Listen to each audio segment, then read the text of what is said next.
बच्चों, आज मैं क्लास के 10th की सेकंड पोएम शुरू करने जा रहा हूँ फर्स्ट फ्लाइट की। इस पोएम का टाइटल है द बाल पोएम। द बाल पोएम पहले मैं हिंदी में थोड़ा सा हम लोग इस में बात कर लेंगे, क्योंकि ऑलरेडी मैं बता चुका हूँ कि कोई भी सिचुएशन हो, कभी भी हर पोएम में, हर जो है वीडियो में अपना बताता रहता हूँ कि literature is the mirror of society that tells goodness और एंड बैडनेस ऑफ सोसाइटी। और साहित्य समाज का दर्पण होता है। अच्छा हो समाज या अच्छा समाज, बुरा हो या समाज में चीज़ें, जो कुछ भी चीज़ें समाज में दिखती हैं, तो पोएट जैसे कहा गया है ना कि जहाँ ना पहुँचे रवि वहाँ पहुँचे कवि, उस तरह से जो पोएट हैं जॉन बेरलिंगमैन, वो बेरलिंगमैन है, हाँ, तो इसमें गलत हो गया था बुक में। तो ये जो पोएट हैं ये एक चाइल्डिश जीवन को इस पोएम के माध्यम से हम लोगों के बीच में रखे हैं। जो बाल है इंडिकेट मीन्स सिम्बलाइज किया गया है चाइल्डहुड को। इसको CHILDHOOD चाइल्डहुड को सिम्बलाइज किया गया है। क्योंकि बाल पोएम है, बच्चों की कविता है कि जो पोएट हैं जॉन बेरलिंगमैन, वो देखते हैं कि समझाते हैं, हम देखते हैं कि बच्चे जो है खेलते रहते हैं, उनकी बॉल गुम हो जाती है, खो जाती है, तो उनको फिर जो है प्रॉब्लम होती है और अपनी बॉल को या गेंद को पाने के लिए उदास होते हैं, थोड़ा सा डिस्परेट होते हैं और चिंतित होते हैं, दूसरों से कहते हैं कि हमारी बॉल मिलनी चाहिए, हमें बॉल को जो है खोज कर मुझे दीजिए। इस तरह से ये सिचुएशन होता है। ये सिम्बॉलिक टाइटल है। अबाउट द टाइटल हम बात करते हैं तो ये सिम्बॉलिक टाइटल है।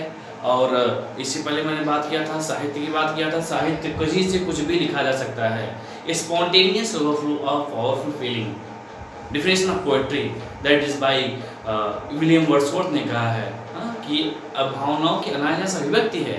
उसी के विषय हम बात करते हैं बाय जॉन बेरिमर। बेरिमर की बात करते हैं। अबाउट पोएट, हमने अबाउट बाल पोएम टाइटल की बात करी आपके सामने, जो सिंबलाइज किया गया आपको बता दिए। ये सिंबॉलिक पोएम है। We can say a fantastic figure of speech is used in this poem. Personification, personification means मानवीकरण अलंकार यूज किया गया है। सिंबलाइज किया गया कि बाल को जो है मनुष्य की तरह खो जाना या उसे चल करके गायब हो जाना, इस तरह से दिखाया गया है। देखते हैं अबाउट पोएम हो गया। अब अबाउट पोएट की बात करते हैं। हिज फुल नेम, जो जॉन बेरीमोर हैं, उनका जो फुल नेम है, name is John Allyn McAlpin Barrymore है। इनका पूरा नाम ये है। His full name is John Allyn McAlpin Barrymore. Was an American poet है। कौन सा पोएट है? अमेरिकन पोएट थे एंड स्कॉलर। ये अमेरिकन पोएट स्कॉलर थे। बॉर्न 25 अक्टूबर 1914 मैकएल्पिन USA में हुआ था। मैकएल्स्टर USA में हुआ था। और डेथ जनवरी 1972 में मिनीपोलिस में हुआ था। मिनीपोलिस हुआ था जो अमेरिका में है। अवार्ड्स उनको मिला था। पुलित्जर प्राइज मिला था फॉर पोएट्री। बहुत सारी कविताओं के लिए उनको पुलित्जर प्राइज भी मिला था। नेशनल बुक अवार्ड भी उनको मिला था। आपके सामने बोर्ड पे लिखा हुआ है। अब बात करते हैं अबाउट पोएम की। The poet is talking about a little boy who has lost his ball. ये डिस्परेट की पोएम है, सैडनेस की पोएम है, और कह सकते हैं कि कंफ्यूजिंग पोएम है। बच्चे गेंद खूब हो जाते हैं, कंफ्यूजन में है कि कैसे इसको लें, नई ले कि पुरानी ले, इस तरह से। तो the poet is talking about a little boy who has lost his ball. There is no rhyme scheme. अब इस कविता में कोई राइम स्कीम नहीं है, फ्री वर्स है। It is called free verse. इसे हम फ्री वर्स के नाम से जानते हैं। There is no rhyme scheme. Figure of speech कौन कौन से यूज किए गए हैं इसमें? पर्सनिफिकेशन में आपको पहले बता दिया, से बोला इस पोएम में। रिपीटिशन है, एनाफोरा है, एपोस्ट्रोफी है, मेटाफर है, अलिट्रेशन है, ट्रांसफर एपिथेट है। अब इसको थोड़ा सा एक्सप्लेन करते हैं तो आपको समझ में आएगा, लाइन वाइज बताते रहेंगे। रिपीटिशन मीन्स एक ही शब्द बार बार रिपीट होता है। एनाफोरा मीन्स एक ही शब्द दो लाइन में आए, दो स्टैंज मीन्स उस ऊपर एक ही वही शब्द, जैसे व्हाट है या वेयर है, पहले लाइन में है, दूसरी लाइन में व्हाट वेयर है, तीसरी लाइन में भी वही चीज़ है। एपोस्ट्रोफी संबोधन का चिन्ह हो, ओ, हे, अरे ऐसे काम करके आता है।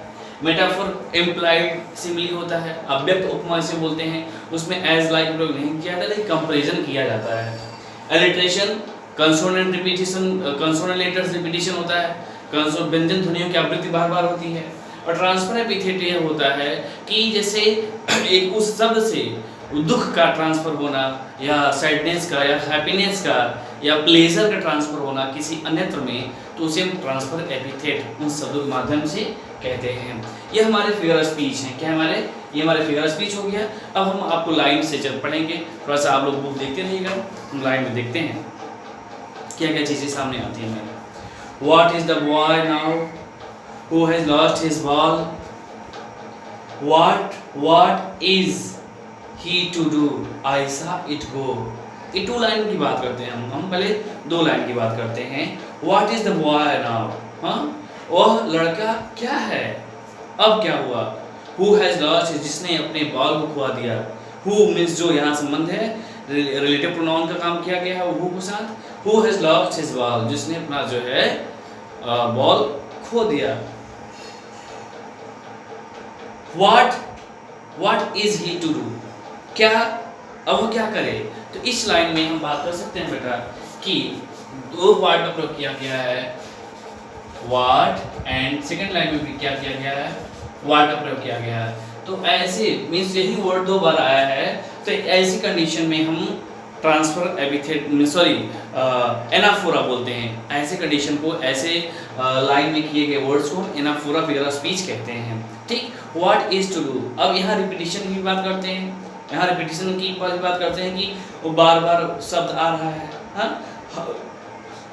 हैज, हिज, व्हाट रिपीटिशन हो रहा है ना, व्हाट 2 बार रिपीट हुआ है एक ही बात। दूसरी लाइन में हम देखते हैं व्हाट, ये सब 2 बार आया है। हाँ, दो एक पहली बार तो व्हाट इसमें लाइन में आया है, फिर दूसरी बार इसमें व्हाट हमारा एनाफोरा हो गया। लेकिन यही शब्द बार बार 2 बार आया है, तो क्या रिपीटिशन हो, क्या हो गया, रिपीटिशन हो गया। तो फिर लाइन देखते हैं, what is the boy now, अब बॉय लड़का जो है क्या करे, क्या है लड़का जो है जिसने जो है अपनी बाल खुआ दी। व्हाट आश्चर्य के बाद, क्या, what is he to do, उसको क्या, वो क्या करेगा, उसको क्या करना चाहिए। आयशा इट गो, मैंने देखा इट जाते हुए। Merrily bouncing down the street and then merrily over there it is in water. Once again merrily क्या हुआ, ट्रांसफर एवरीथिंग मींस एनाफोरा हो गया। क्या हो गया, एनाफोरा हो गया। मैरिली बाउंसिंग में जंप करते हुए नीचे से ऊपर गलियों में जाते हुए, तब फिर ऊपर मात्र उसे खुशबू मात्र उछलते हुए there it is in the water, और वो पानी में चली गई। नो यूज टू से, हाँ कोई बात, कुछ कहने की बात नहीं है। नो यूज, कोई प्रयोग नहीं है कुछ कहने का, मीन्स कोई प्रयोजन नहीं है कुछ कहने का। Oh there are other balls, oh अच्छा चलो दूसरी बॉल ले लो, दूसरी गेंद ले लो। And ultimate sacking grief fixes the boy, शीघ्र ही वो अपने दुख को प्रकट करते हुए, सर हिलाते हुए, अपने आप को जो है अनदेखा, डिनाई करते हुए grief fixes the boy as he stands rigid, जैसे वो चुपचाप स्टैच्यू की तरह एकदम खड़ा हो, उसे कुछ मतलब नहीं है, रिजिड एकदम हार्ड। ट्रेम्बलिंग स्टेरिंग डाउन, कांपते हुए और नीचे से झुक करके स्टेरिंग घूरते हुए, कि उदासी से होता है ना, छोटे बच्चे जब हो जाते हैं कुछ बोल या कुछ प्रॉब्लम उनको डांट देते हैं तो उदास होकर नीचे देख लेते हैं, ऐसे उदासी पूर्वक ऐसे नीचे स्टेरिंग घूरते रहते हैं और उदास पूर्वक होते हैं, मीन्स बहुत अपने आप में वो डिप्रेशन फील करते हैं, डिस्टर्ब फील करते हैं। Down all his young days into the harbours fair, उसके सारे बचपन के दिन जो समय थे वो खो गए। और वाटर प्लेस, हार्बर्स में जहाँ वाटर प्लेस होता है, आदि के मेटाफर बेटा, इस लाइन में हमें मेटाफर मिल रहा है। All his young days into the harbours fair, हाँ इसमें रूपक है इस लाइन में कि उसके सारे बचपन के दिन जैसे कि खो गए हों, बचपन में जल में, सारा बचपना उनका जल में खो गया, क्योंकि बचपन खेलने के लिए होता है। तो जो बॉल है वो गेंद बचपन को सिंबलाइज करी है यहाँ पोएट के माध्यम से, बचपन को सिंबलाइज किए हैं और बचपन खो गया है, बॉल के साथ खो गया। हाँ, एंड हिज बॉल वेन, उसकी बॉल खो गई। I would not intrude on him, मैं उसे इंट्रूड नहीं करूँगा, मैं उसे रोकूंगा। I would not intrude him on him, उसे मैं रोकूंगा, रोकने वाला नहीं हूँ। हाँ, और dime, dime means 10 cents money, dime means American money होती है जिसे हम 10 सेंट्स डीम बोलते हैं अमेरिकन मनी के लिए, तो 10 सेंट्स। एंदर बॉल, दूसरी बॉल उस बोलते हैं कि चलो 10 डीम ले लो, दूसरी बॉल खरीद लेना, दूसरी बॉल खरीद लेना। इज वर्डलेस, जो अब वो बेकार हो गई है। हाँ, वो बेकार हो गई है, दूसरी बॉल को प्रोवाइड कराएंगे। Now he senses first responsibility, अब क्या है कि उसको लगता है कि मेरी पहली रिस्पॉन्सिबिलिटी होगी, मैं इसके बॉल प्रोवाइड कराता हूँ। इन अ वर्ल्ड ऑफ पोसेशंस, हाँ, इस संसार में एक जो है पहली रिस्पॉन्सिबिलिटी मुझे अधिकार के रूप में मिला, मुझे अधिकार, पोसेशन मीन्स पावर, ओन, खुद का जो है मिला। People will take balls will be lost always, लोग यही कहेंगे ना कि बाल्स, यहाँ क्या रिपीटेशन आ गया बेटा, यहाँ पे रिपीटेशन है, बाल्स एक ही वर्ड बार बार आ रहा है, रिपीटेशन अलंकार हो गया हमारा। विल बी लॉस्ट ऑलवेज, हमेशा बाल तो हमेशा खोती रहती है, छोटे बच्चों के लिटिल बॉयज, छोटे बच्चों की बाल तो हमेशा खोती रहती है, उसके लिए हमें कोई परेशान होने की बात नहीं है। हाँ, and no one buys a ball bag, देखो यहाँ इरिटेशन की बात करते हैं, बॉल बैग, बी, हाँ, ball bag, no one buys, कोई जो है खरीदने वाला नहीं, कोई बॉल वही वापस नहीं आने वाली है। मनी इज एक्सटर्नल, पैसा तो दूसरी चीज़ें, बाहर चीज़ें है ना, जो इनर फीलिंग है बेटा, जो इनर फीलिंग है वो बॉल के साथ जुड़ी हुई थी, पैसा देंगे हम दूसरी बॉल खरीदने की, वो बॉल नहीं मिलेगी। यही हम जो है कैसा रिलेशन है उस बॉल से उस बच्चे का। Money is external, he is learning, हाँ, वो सीख रहा है। Well behind is desperate eyes, अब इसमें ट्रांसफर एपिथेट बेटा आ गया, डिस्परेट आइज मीन्स अपनी दुदासी आंखों से, हाँ, वो रीड कर रहा है, सीख रहा है, समझ रहा, एक्सपीरियंस ले रहा है। He is getting something from the losing ball, हाँ, he is learning something from that play, that losing ball. He is learning something, getting experience from that such type of situation that is given by unfortunate. The epistemology of loss means सच्चा ज्ञान खो जाता है, means जब इस समय जैसे समय आता है, प्रॉब्लम आती है, तब व्यक्ति का ज्ञान खो जाता है। एंड हाउ टू स्टैंड, अब खड़े कैसे, हम खड़े हों, कैसे उठें। Knowing what every man must one day know, knowing, जानते हुए कि व्हाट एवरी मैन, सारे आदमी, must every man must one day know, एक दिन सब सामने ऐसे होगा, हाँ, एक दिन सब साथ ऐसे ही होना जो होगा क्या।